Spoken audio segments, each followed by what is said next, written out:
അപ്പൊ സ്ഥിരമായി പേരൻസ് തമ്മിൽ വഴക്കുണ്ടാകുന്ന വീടുകളിലെ കുഞ്ഞുങ്ങൾക്ക് എന്താണ് സംഭവിക്കുക എന്ന് നോക്കാം. തീരെ കൈക്കുഞ്ഞായിരിക്കുമ്പോൾ മുതൽ തന്നെ കുട്ടികൾക്ക് ചുറ്റുമുള്ള അഡൽട്സിന്റെ ശബ്ദം മാറുന്നത്, ശബ്ദം ഉയരുന്നത്, അതിൽ ദേഷ്യം കലരുന്നത് ഇതൊക്കെ മനസ്സിലാവും.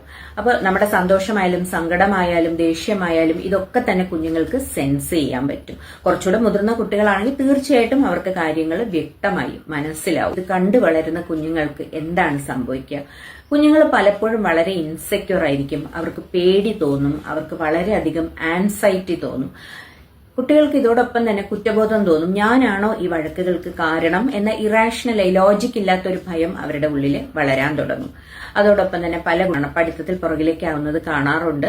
ബിഹേവിയറൽ ചേഞ്ചസ്, അവർക്ക് അവരുടെ ഇമോഷൻസിനെ നിയന്ത്രിക്കാൻ പറ്റാതെ ചില കുട്ടികൾ വളരെ അഗ്രസീവ് ആകുന്നത് കാണാം. ചില കുട്ടികൾ എല്ലാത്തിൽ നിന്നും ഉൾവലിഞ്ഞ് വളരെയധികം സൈലന്റ് ആയി മാറുന്നത് കാണാറുണ്ട്. ഇത്തരം കുഞ്ഞുങ്ങൾ മുതിർന്നു കഴിഞ്ഞാലും മനസ്സിലേറ്റ മുറിവുകൾ അവരുടെ ഉള്ളിലുണ്ടാകും. പലപ്പോഴും അവരാണ് ഈ അൺഹെൽത്തി ആയിട്ടുള്ള റിലേഷൻഷിപ്സിലൊക്കെ അകപ്പെട്ടു പോവുക. അതോടൊപ്പം തന്നെ അവർക്ക് അവരുടെ ഇമോഷൻസ് നിയന്ത്രിക്കാനും നല്ല ബുദ്ധിമുട്ടായിരിക്കും.